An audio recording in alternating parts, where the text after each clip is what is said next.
Assalamualaikum warahmatullahi wabarakatuh. Ketemu lagi dengan Junjung UMKM AMTV, para wirausaha di seluruh Indonesia. Pagi hari ini hari yang istimewa, kita ketemu dengan teman-teman UMKM di bidang perikanan. Nah, di samping saya ini ada Mbak Ika dan kemudian Mbak Yulia. Mbak Ika dari mana? Bisa dikenalkan diri. Saya Ika Herani, saya dari Punakawan Farm, tepatnya di daerah Putat, Indah Timur 4, nomor 19, Surabaya. Oke, Mbak Yulia. Assalamualaikum warahmatullahi wabarakatuh. Perkenalkan, nama saya Yulia Arifah. Saya asal dari Sidoarjo, lebih tepatnya di Jalan Gajah Mada, Banjunan Gang 1, nomor 140. Oke, Surabaya dan Sidoarjo. Asli Surabaya, Mbak Ika? Enggak, Pak. Enggak. Dari mana? Saya dari Lampung, Sumatera, Pak. Lampung, luar biasa. Merantau ke Surabaya. Nah, kemudian Mbak Yulia asli Sidoarjo. Saya asli Sidoarjo. Alhamdulillah. Nah, bicara tentang usaha ini pada saat masuk ke Surabaya atau sebelumnya sudah punya usaha? Kalau ngomongin basic, sebelumnya saya travel agent, Pak, dan event organizer. Usaha ikan baru setahun ini, Pak. Oke. Baru setahun Jadi ini setelah sebelumnya pandemi. sudah punya usaha, Sudah kemudian punya setahun terakhir banting setir ke bisnis perikanan. Ya. Kalau Mbak Banting Yulia, Saya tuh aslinya dagang, Pak, mulai dari kecil. apa itu? Saya diajarin dagang sandal dari Mm-mm. kecil. Kemudian diajari sama mbah saya itu jalan makanan, Iber. Mami. Jadi mulai dari kecil itu saya sudah terbiasa dengan Sudah berdagang terbiasa. dan Oke. bertemu dengan banyak orang. Ketemu banyak. Kemudian saya itu lagi jalan usaha sendiri ketika di tahun 2020 ini.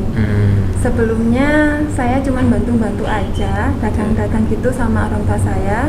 Kemudian saya ingin sekali berusaha sendiri, pengen bagaimana sih merasakan punya usaha, bagaimana rasanya, pusingnya kita itu mencari solusi dan sebagainya. Karena saya lihat teman-teman saya itu pada tujuh keliling pusing dengan usaha-usahanya, tetapi di sisi lain tuh mereka seneng, bangga gitu loh dengan mengatasi masalah-masalah mereka. Sehingga di tahun 2020 itu saya sudah mulai usaha. Pertama itu ekspedisi, masih franchise sih, Pak, masih franchise. Terus saya ngembangin lagi jualan bunga Miana yang tahun kemarin juga masih booming banget, Viral. iya, lagi viral. Kemudian lumayan juga itu omsetnya. Kemudian saya buka lagi cemilan-cemilan, emping singkong. Setelah itu sekarang ini baru kali ini 2 bulan ini saya bikin bingkai kayu. Niatnya itu untuk hiasan ruangan, tetapi saya ingin biar lebih multi. Akhirnya saya mikir bikin akuarium dinding. Gitu. Jadi pengalamannya sudah mulai dari jasa, kemudian jualan produk, kemudian punya franchise sekarang dan merambah ke usaha hiasan dinding. Ya, pinginnya waktu itu hiasan dinding, tapi sekarang malah lebih fokusnya ke hiasan akuarium. Iya. Menarik ini kawan, karena semua bidang usaha itu menarik kalau kita mengerti kebutuhannya. Nah, ikan ini bukan sembarang ikan ya.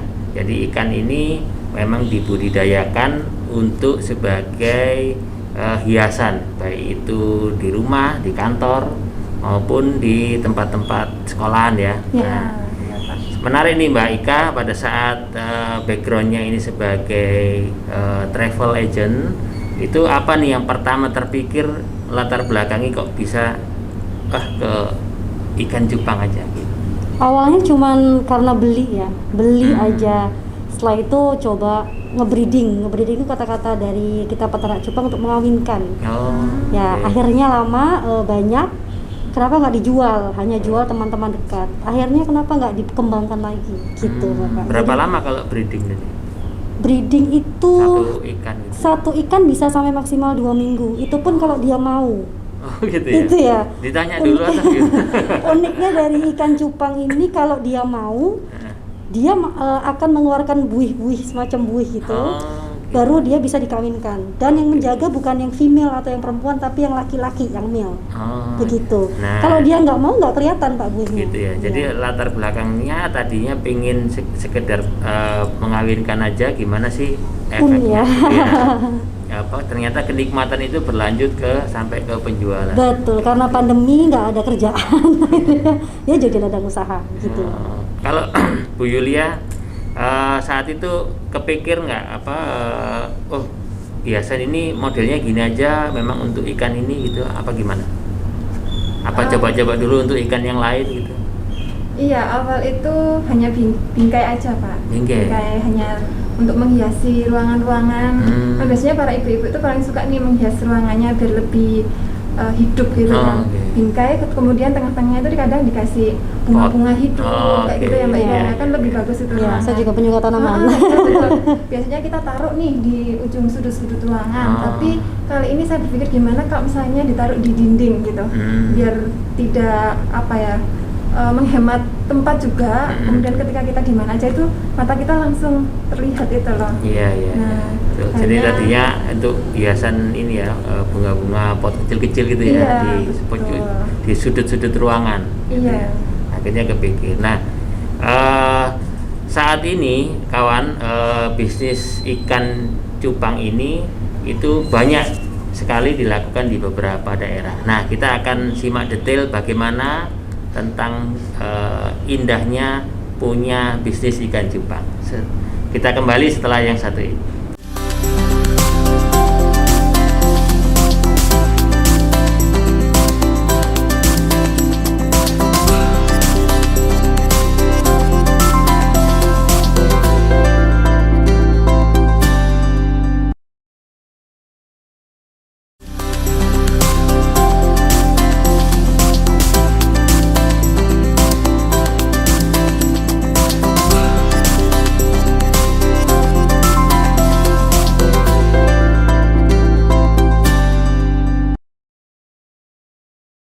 Oke kawan, kembali lagi di Junjung UMKM from Zero to Hero. Nah, bicara tentang experience dari Mbak Ika dan Mbak Yulia ini sudah melalang buana di beberapa kategori usaha.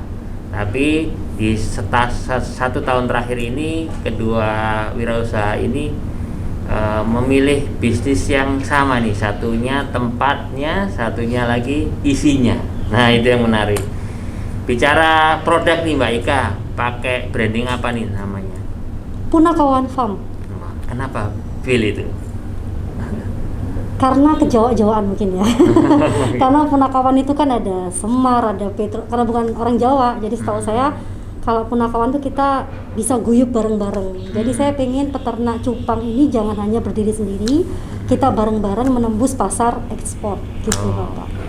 Jadi pemilihan itu karena menaikkan konten daerah ya. Daerah.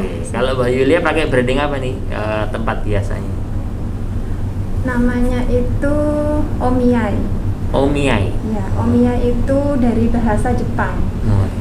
Bahasa Jepang artinya jodoh. Sehingga jodoh. Ya, sehingga siapapun yang dia memiliki akuarium saya doakan memiliki jodoh yang tepat. Luar biasa.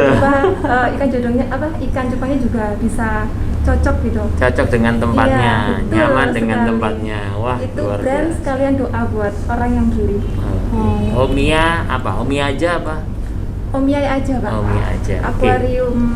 Akuarium cupang Omiyai. Akuarium cupang Omiya. Nah, bentuknya apa memang seperti ini aja atau ada model lain kira-kira? Untuk awal ini kan masih awal juga kan Pak ya, sehingga saya masih pertama itu segi 6. Nah kemudian nanti selisih 1 Mei itu saya mau launchingin dengan warna kayu bakar. Nah jadi lebih nonjol seratnya. Nah kenapa saya pilih dengan kayu jati Belanda, karena jati Belanda itu sangat menonjol sekali serat-serat yang ada di dalam kayunya itu, sehingga saya sangat jatuh cinta terhadap desainnya juga, terhadap serat yang timbul dalam kayunya itu. Teksturnya ini ya? Iya, itunya. Nah, kalau misalnya kayu itu dibakar, makin kelihatan nonjol sekali Pak di situ. Sehingga nanti warnanya itu saya akan lebih nambah warna. Kemudian untuk bentuknya juga rencana saya mau saya bikin segitiga gitu Pak. Segitiga seperti ini, kemudian sama satunya kebalik gini. Kebalik ya? Iya, gabung jadi satu. Kalau bahan baku ada kesulitan dari Sidoarjo sendiri atau dari luar Sidoarjo bahan bakunya? Kebetulan saya cari bahan baku ini di daerah Gresik Pak. Oh, Gresik. Jadi saya masih cari-cari, berusaha di daerah Sidoarjo masih kurang. Kemudian saya di Gresik, ini saya cocoknya di Gresik nih Pak. Satu, bahannya juga banyak, melimpah di daerah Gresik. Tukangnya pun juga rajin dan detail gitu. Saya minta ini, orangnya mau, dan dengan cekatan gitu. Kalau di Sidoarjo saya masih cari di akhir-akhir ini Pak. Kalau ya akuariumnya sendiri juga dari Sidoarjo apa dari Gresik? Awalnya saya cari di Jombang. Oh itu. Ketika di Jombang itu saya juga nggak cocok, terus ada problem di Jombang itu saya harus ke sana. Akhirnya saya putuskan saya cari di Sidoarjo nih, yang dekat-dekat sama rumah saya. Jadi ketika ada problem bisa lebih mudah untuk menanganinya lebih cepat. Jadi ini untuk yang kaca saya cari daerah Sidoarjo dulu. Gitu ya. Gitu. Jadi ada 2 kabupaten nih ya, Gresik sama Sidoarjo yang dioptimalkan gitu ya. Kalau Mbak Ika nih bicara produk, nah ada berapa varian nih kalau bicara ikan cupang? Kalau bicara ikan cupang di tempat kami ada, kita fokus 4 Pak. Oh, 4. Sebenarnya banyak ya. Ada berapa? Kalau seharusnya ada berapa? Kurang lebih? Di Indonesia ini luar biasa Pak. Luar biasanya adalah mereka para breeder itu membuat jenis jadi banyak banget gitu. Dari jadi persilangan ada ya persilangan. Kalau di tempat Punakawan Farm sendiri kami menyilangkan dengan yang bahan-bahan dari import dari Thailand. Gitu. Jadi ada beberapa yang kayak seperti ini giant cupang. Jadi cupang yang ukuran besar, ini baby loh, ini masih baby. Berapa minggu? Ini masih sekitar 4 bulan. 4 bulan segede ini. Dia mentok nanti sampai 12 cm Pak besarnya. Gitu. Ini yang kita fokuskan untuk pangsa pasar ekspor nanti. Gitu. Karena tergolong susah untuk giant cupang, tapi kita yakin penamaan giant cupang sendiri memang sudah ada sebelumnya atau dibikin oleh yang breeder? Sudah ada. Tapi kadang kita di teman-teman cupang ini mencetuskan jenis sendiri. Akhirnya jadi banyak jenisnya. Tapi kalau di tempat kami kita fokus 4, ada multi, koi galaxy, kemudian giant cupang, juga half moon seperti ini yang ekornya besar seperti separuh bulan lah istilahnya begitu. Ya. Luar biasa. Jadi dengan 4 itu bisa jadi nanti juga bisa di-breed lagi. Breed lagi ya? Di-breed lagi bisa. Dijodoh-jodohin asalkan dia mau Pak intinya. Asalkan dia mau ya. Asalkan dia mau.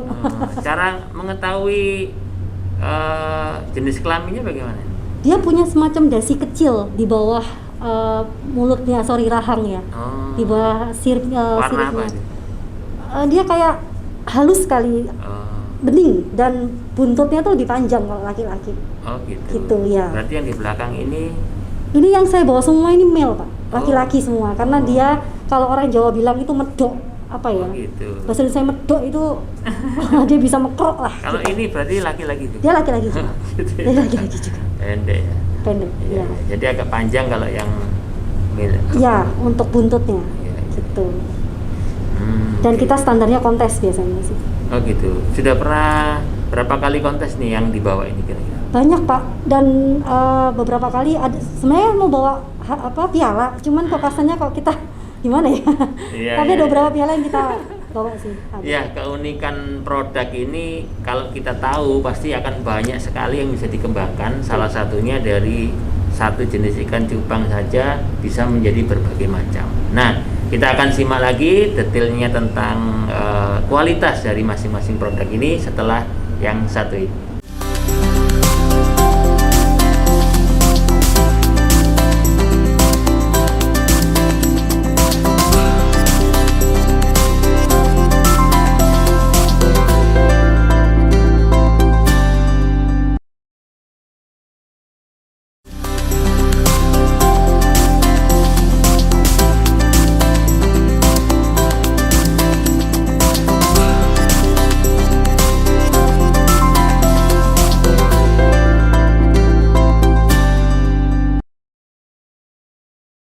Oke, kembali lagi di program Junjung UMKM From Zero to Hero. Kita ada di ranah perikanan nih. Perikanan tapi yang indah-indah nih ikannya. Nah, Mbak Ika, saya ingin tahu nih, kalau dari tadi ada 4 varian itu, kira-kira sampai berapa nih harga per variannya, atau beda-beda atau sesuai ukuran atau bagaimana? Kalau harga sebenarnya semua peternak sama ya. Saya nggak mau terlalu mencop harga. Cuman kita range harganya dari 10.000 sampai 1,5 juta. Oh, Yang di tempat kita. 1,5. Ya. Oke. Kayak misalnya Giant ini usia 4 bulan, beliau masih baby, lucu banget nih, sekitar 700.000 marble ya. Okay. Kalau kayak gini kisaran 100-150 Pak. Tapi kita jual partai juga yang kecil-kecil, gitu ya. jadi memudahkan teman-teman. Paling kecil usia berapa yang bisa dijual? 1,5 bulan. 1,5 bulan. bulan. Okay. Dia masih berjenis selo. Selo itu belum bermutasi namanya. Kalau kecil masih bisa dilihat jenis kelaminnya? Kebanyakan belum dan belum bermutasi secara 100%. Gitu. Ini pun ada beberapa yang masih belum bermutasi 100%. Gitu. Jadi belum tentu yang berwarna selo atau yang berwarna bening itu tadi atau berwarna putih biasanya itu akan menjadi warna seperti apa kita belum tahu. Nah, saat untuk bertransformasi itu di minggu keberapa? 2 bulan ke atas, 2,5 bulan lah 2 bulan, paling ya. enggak, harus dipisah. Karena kalau nggak dipisah Pak, ada tawuran. Pasti bakalan tawuran. Dia akan Berarti pada saat kecil pun digabung nggak apa-apa? nggak Ya? masalah. Oke. Ya. Kita ada 4 kolam di rumah. Satu ukuran berapa untuk sekian ratus mungkin? 2 kali 1,5 untuk sekitar 300 ikan. 300 ikan? 300 2 ikan. kali 1,5? Ya. Lumayan ya, kemerucuk katanya. Iya, kita ada Katanya 5.000 ada. ikan di Punakawan. Iya gitu ya, Ya. banyak sekali tuh ya. Banyak Nah banget. kemudian tingkat keberhasilan pada saat breeding tadi berapa persen kalau dari 300 biji tadi? Ya. Kira-kira berhasil untuk Berhasil lagi-lagi melihat jenis dari cupangnya Pak. Kalau dia sehat dan suasana pH airnya mendukung, dia pasti sampai 90%. Oh. Tapi kalau tidak ya sekitar 70% dari perkiraan kita. Paling nggak sekitar 100-200 ikan. Gitu. Berarti Sekali breed. Setelah dipisahkan kemudian dia mengeluarkan warna tadi, Ya, itu sampai dengan usia berapa dia bisa dinikmati? dinikmati sekitar 3 bulan Pak. Oh, 3 Kita bulan menunggu 3 bulan. Ya, kenapa itu? Makanya kita berharap kita di istilahnya dari Dinas Perikanan itu sedikit ada wadah pembelajaran dari Dinas Perikanan bahwa kita nantinya ada kelas-kelas khusus yang bisa mengikuti, tidak terlalu terseok-seok untuk tren yang lagi di luar negeri sana gitu. Karena kenyataan kita terseok-seok Pak. Gitu. Menunggu 3 bulan dulu, sana ngetren udah selesai. Oh iya. Ya. Sampai dengan setelah 3 bulan kemudian ada market pasarnya, itu terserapnya sampai berapa persen kalau di tempatnya Mbak Ika? Kalau di tempat saya dari 100% ngebreed tadi sekitar, jujur saja sekitar 70% Pak. 70% ya. Dari yang mulai mati sampai yang female reject. Oh. Female reject itu yang tidak jadi. Oh. Ya, kebanyakan teman-teman itu jujur aja dibuang. Gitu ya. Karena female kan nantinya melahirkan jenis baru. Iya, iya. Itu yang biasanya tidak laku untuk yang dia menuju ke kontes ya. Kalau cuma dijual di pasar-pasar ikan oke lah. Tapi kan kadang orang-orang yang menuju kontes itu dibuang. Gitu. Ya. Sayangnya di situ. Kalau Mbak Ika nih, kisaran harga berapa nih untuk yang baru satu tipe ya? Ini tempatnya ini. Pak Yuli. Iya, masih baru satu tipe. Berapa harganya? Untuk saat ini wilayah Sidoarjo itu saya kasih harga range-nya antara 65 sampai 100. Kenapa? Tergantung dari jenis size-nya, Pak. Oh, ada berapa ukuran? Saya bikin 3 ukuran. 3 ukuran. Yang Iya. ini paling kecil. Ya, ini paling kecil sendiri. Paling besar selisih Ada berapa senti ini tadi? Antara 7 cm, Pak, Oh, untuk yang 7 lebih besar itu. Iya. Nggak Jadi- kelihatan banget, tapi Jadi cocok banyak untuk yang ikan gradasi. cupang yang paling besar ini ya? Iya, betul, Pak. Biar Gitu ya? biar seru gitu, Pak ya. Iya, betul. Nah, kalau marketnya itu Sidoarjo aja apa dari luar Sidoarjo ada sudah selama ini? Saya itu bangun itu dari reseller, Pak. Saya bangun reseller itu dari Sidoarjo ada, Surabaya ada, Malang ada. Tapi tiap tempat berbeda harga karena kan ada ongkos kirim, nanti ada penambahan biayanya. Kalau di Surabaya itu sudah ada, tinggal saya bangun sedikit-sedikit gitu, Pak. Setiap hari kita bikin evaluasi, strategi dan selanjutnya kayak gitu-gitu. Kemudian dari GMB juga, saya lewat dari GMB. Kemudian ada pemasaran online-nya melalui apa aja selain GMB? Kalau marketplace itu saya berikan ke reseller. Nanti reseller nanti yang mengelola dan sebagainya. Kalau saya sendiri itu ke GMB, lebih saya full optimalkan di situ di GMB. Terus sama Facebook, Instagram.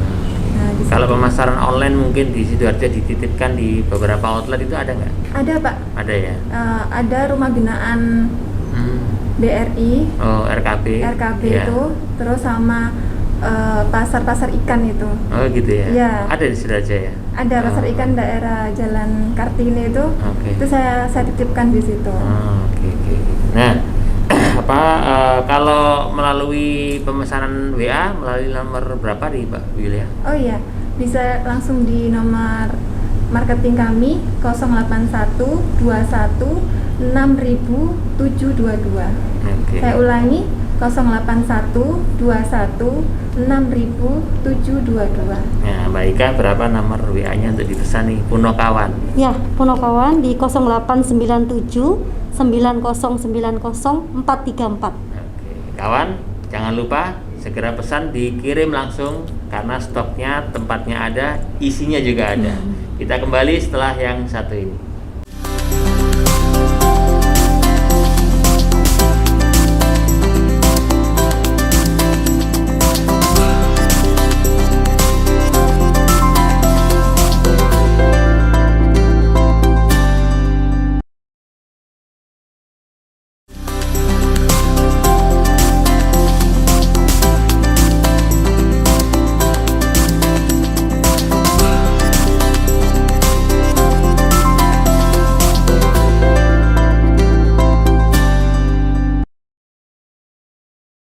Oke, kembali lagi Junjung UMKM bersama Mbak Ika dan Mbak Yulia. Nah, mengenai usaha ini pasti butuh peningkatan kualitas usaha kan, baik itu produknya maupun orangnya nih. Nah, selama yang sudah dilalui beberapa tahun terakhir, baik Mbak Yulia maupun Mbak Ika, apa nih yang dilakukan dalam hal peningkatan kualitas usahanya?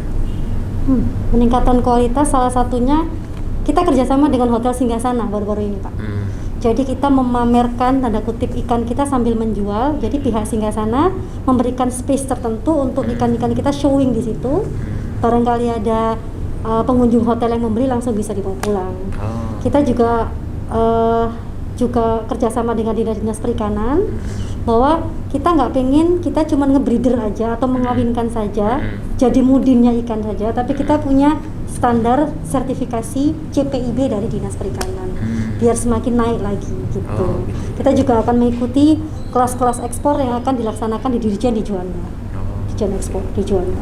Tujuan ekspor ikan cupang ada ya? Ada. Oke, luar biasa. Kalau pengiriman gitu ke luar kota paling jauh di mana di Indonesia? Kalimantan, Pak. Kalimantan. Banjarmasin. Oke. Pengiriman durasi berapa dia bisa bertahan? Maksimal dia ini 1 minggu. Karena kalau mau dikirim dia puasa dulu. Oh gitu. Karena kalau dikasih makan nanti dia makan pupnya sendiri. Oh iya. Kasihan malah mati. Jadi dipuasakan dulu, maksimal mentok seminggu dia pengiriman. Oh gitu ya. Baru dia bisa terkirim gitu ya. Ya. Dalam waktu seminggu ya. Biasanya kalau misalnya udah sold out di online kami, sekarang dipuasakan langsung dikirim, bisa nyampe maksimal yaitu seminggu. Oh gitu ya.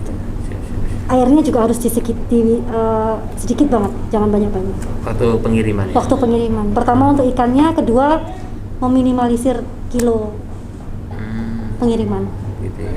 Nah, kalau tentang ikannya sendiri nih kan ada butuh treatment. Nah, ini apa yang menjadi banyak kendala yang selama ini dilalui? Pakan ikan. Kita pakai pakan ikan tuh semua hidup, Pak. Mulai dari cacing sutra, cacing darah, kutu air, sampai artemia dan jentik nyamuk. Kita pakai semua. treatment itu salah satunya bisa memunculkan warna dari ikan-ikan sendiri yang masing-masing pasti punya. Harus kelima-limanya? Enggak juga sih. Kalau kita pakai ya sampai di Punakawan sendiri harus membudidaya kutu air kita sendiri Pak, karena kita pingin steril. Lah. Kalau kita cuma nyerok di Badukan di Demak sana banyak apa ya Pak, kayak batunya itu bisa buat sakit ikan lama-lama. Sakitnya ikan cupang ini ada, jadi dia gitu? bisa ya. Apa aja Bu?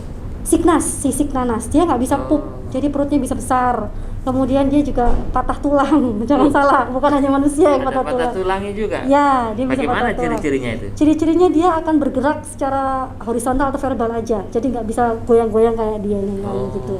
Karena atau nggak bisa mengepakkan. Ya, dia juga bisa kuncup. Bisa di treatment kalau patah tulang?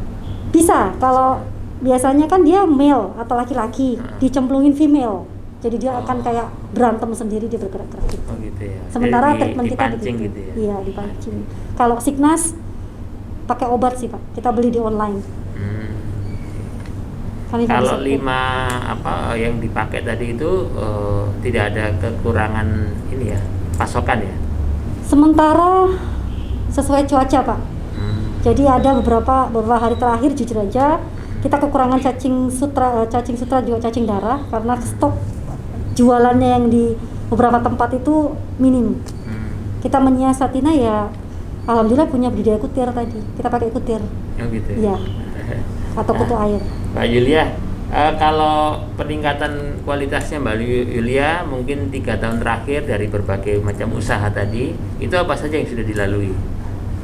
Kalau saya akan mengembangkan berbagai macam warna dari bingkai itu sendiri Pak. Jadi kalau sekarang ini kan masih warna natural ya. Nah, next time itu 1 Mei itu saya mau bikin kayu itu akan ada kayu bakar gitu. Jadi itu akan muncul, serat-serat itu akan makin muncul dan warnanya juga makin unik di situ. Setelah itu nambah varian dalam arti untuk bentuknya saya tambah untuk yang segi 4 juga rencananya, tapi nempel jadi 3 kayak gitu. Seperti 3. Ini nanti kedepannya seperti itu, nambah varian disusun 3 gitu ya? Iya, disusun 3 seperti ini langsung jadi 1 gitu Pak. Kemudian untuk yang reseller itu saya minta untuk mereka langsung memasarin ke daerah Malaysia juga Pak, karena Malaysia itu tingkat pemasarannya juga cukup bagus ketika di Malaysia selain di Indonesia. Indonesia tinggi banget sih untuk peminat akuarium dinding, tapi di Malaysia sekarang juga cukup lumayan besar untuk peminatnya ini. Kalau secara kompetensi mungkin Mbak Yulia pernah ikut pelatihan atau pernah memberi pelatihan apa aja? Saya itu hobi saya ikut pelatihan-pelatihan Pak, waktu kuliah saya. Awalnya itu saya nggak minat jadi UMKM. Awalnya itu saya hanya iseng, hanya ingin ikut aja belajar. Itu dari Google. Di Surabaya ya sering banget itu Sabtu Minggu setiap itu saya mesti ikutin. Ternyata saya penasaran. Akhirnya di situ bagus ya, ternyata saya minat ya. Ini saya belajar sampai sekarang pun juga belajar Pak. Tapi pernah memberi pelatihan juga tentang pembikinan ini? Masih belum Pak. Belum ya. Oke. Mbak Ika pernah memberikan pelatihan tentang budidaya ini? Sementara ke lingkungan sekitar dulu Pak. Ke lingkungan dulu ya. Karena kayaknya lebih pintar peternak lain daripada saya. Oke. Ya, jadi kawan, bahwa kebiasaan kita, kepunyaan usaha kita itu harus diyakinkan dengan saling sharing ya. Tentu saja pelatihan dari orang lain, pelatihan dari lingkungan, ataupun kita memberikan sharing informasi kepada lingkungan sekitar kita itu sangat penting, sebab kebiasaan usaha kita bagus juga untuk wilayah lain juga. Kita kembali yang satu ini.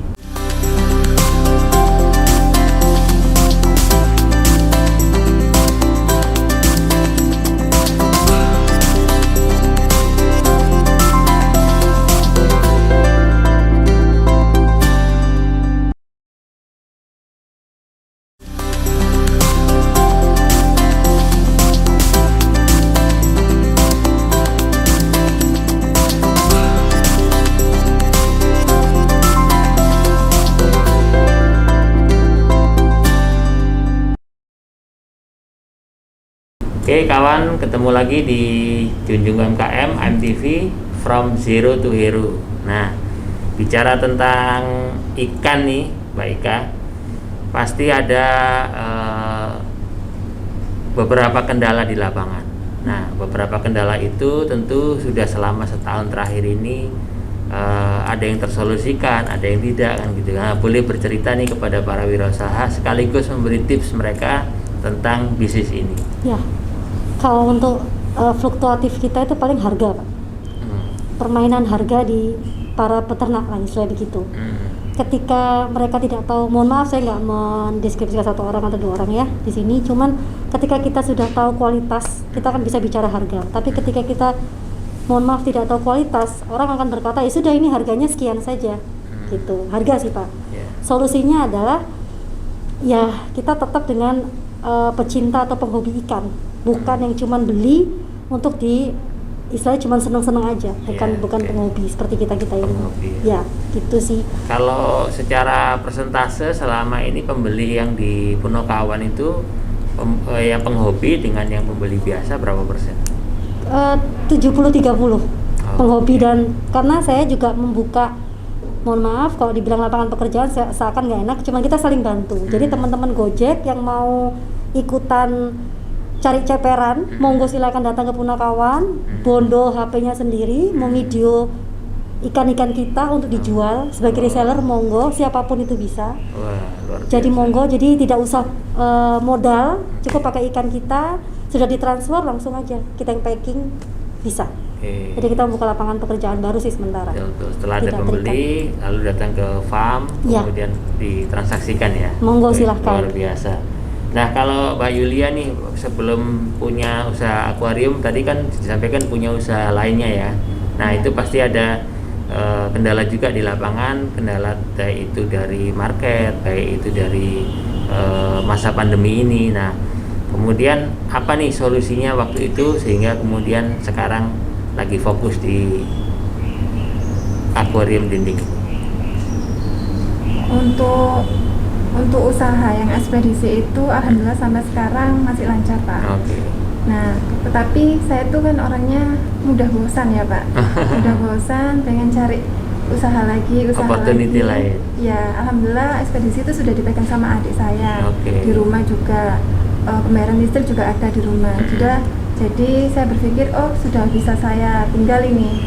Nanti ini sudah ada adik saya. Kemudian akhirnya saya belajar lagi, melihat-lihat jalan-jalan, ternyata saya minat di bagian bingkai-bingkai yang hiasan-hiasan gitu Pak. Akhirnya saya mau usaha, pertama saya tanya-tanya dulu bahan-bahannya, tanya kayu itu seperti apa jenisnya. Akhirnya saya tertariknya di jenis jati Belanda ini. Kendala saya itu banyak awalnya, mulai dari ukurannya seperti apa, jenisnya seperti apa. Yang paling utama itu cari tukangnya Pak. Jadi cari tukang itu nggak mudah. Orang bikin seperti ini tuh, seperti ini ya saya kasihkan. Seperti ini mudah, segi 6 udah selesai. Tapi di mana dia pengrajin yang benar-benar pengrajin, dia tuh pasti rapi dan tidak kelihatan lubang-lubangnya. Sambungan-sambungan. Iya sambungannya lah. Itulah saya tuh mencari tukang itu luar biasa sulit. Saya mencari tukang bingkainya aja ini saya di daerah Gresik Pak. Sehingga saya masih jalan-jalan terus di daerah Sidoarjo untuk mendapatkan tukang lagi yang bagus dengan harga yang murah. Dan nanti akan ngembangin usaha saya selanjutnya. Seperti itu Pak. Iya. Oke. Nah, selama menjalani usaha ini tentu kita berharap pasti baik-baik saja kan. Nah, tapi di setahun terakhir ini, apalagi tadi saya lihat memulainya kurang lebih setahun juga ya, tahun 2020 saat ada pandemi. Nah, waktu itu solusinya apa nih? Begitu mau mulai usaha ini, kemudian tiba-tiba datang pandemi, Mbak Ika. Sebenarnya bukan tiba-tiba datang pandemi Pak ya, karena pandemi itulah ada usaha ini. Sebenarnya begitu. Ini ya dari travel agent tadi ya? Ya, karena travel semua cut. Event organizer yang sudah ter-MOU cut semua.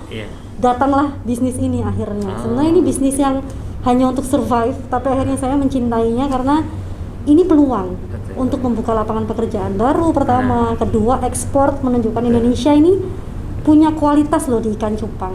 Kita bukan pengekor, kita bukan follower, tapi kita bisa menjadi pencipta seperti halnya di negara-negara lain. Itu sudah sampai negara mana ini Punakawan? Malaysia, Pak. Malaysia, Singapura. Ya. Luar biasa. Harapan kita sih semua di Indonesia kenal Punakawan, karena di Punakawan bukan menjual hanya ikan cupang yang standar, tapi kita jual kualitas juga, Pak. Tapi dengan harga yang murah. Penghobi itu melihatnya adalah dari corak yang berbeda-beda tadi. Ya, biasanya pembeli ikan cupang gampang kok, Pak. Titenani gampang kalau orang Jawa bilang. Dia akan diam di depan ikan cupang tuh bisa sampai 5-10 menit hanya dengan nyenter ikan. Itu berarti dia pecinta cupang. Tapi kalau cuma beli ya sudah, dia suka, selesai. Iya. Itu saja. Harus dilihat detail atas bawah kiri kanan. Iya, atas bawah gitu, warna bahkan mungkin dihitung warnanya ini berapa. Gitu sih. Ya, menarik sekali. Nah, Mbak Yulia bisa kasih closing statement nih kepada para wirausaha yang ingin memulai usaha tapi bingung nih mana memulainya bagaimana. Nah, Mbak Yulia bisa kasih tips kepada mereka. Awalnya saya lihat tren pasar dulu, Pak ya. Saya tipe orang yang analisa, sehingga saya analisa dulu di Google Trend. Kemudian sekarang itu kan mulai tahun terakhir 2020 itu, Mbak ya, itu kan sangat viral sekali tuh yang namanya ikan cupang, kan? Dan semua jenis akuarium yang biasa aja laku keras, yang kotak biasa tuh laku keras banget. Nah, sehingga kan kalau misalnya dibuat akuarium biasa, kayaknya nggak ada bagus-bagusnya kalau di dalam ruangan. Nah, dari situlah saya berpikir ini usaha yang bagus nih untuk memperindah ruangan. Terus marketnya nggak cuma ibu-ibu, bapak-bapak, anak-anak, siapapun tertarik gitu loh dengan keindahan akuarium seperti ini kan. Nah, sehingga saya berpikir saya harus mulai nih dari sekarang, kapan lagi kayak gitu. Walaupun saya jatuh bangun lagi, bangun lagi, mulai dari pakai uang kita sedikit-sedikit ya kan. Dan juga namanya usaha kan pasti ada modal, Pak ya. Iya. Saya berpikir nggak usah modal, nggak apa-apa. Tapi saya lobby orang-orang yang punya uang. Saya ajak kerjasama. Ya, kuncinya kolaborasi. Nah, kolaborasi kawan, sehingga itu akan menjadikan hidup usaha kita itu menjadi lebih bermakna. Betul. Oke kawan, jangan kemana-mana. Minggu depan kita akan bincang-bincang lagi dengan UMKM di bidang teknologi IT. Sampai di sini perjumpaan kita, semoga menjadi inspirasi bagi seluruh wirausaha di Indonesia. Junjung UMKM, MTV, wassalamualaikum warahmatullahi wabarakatuh.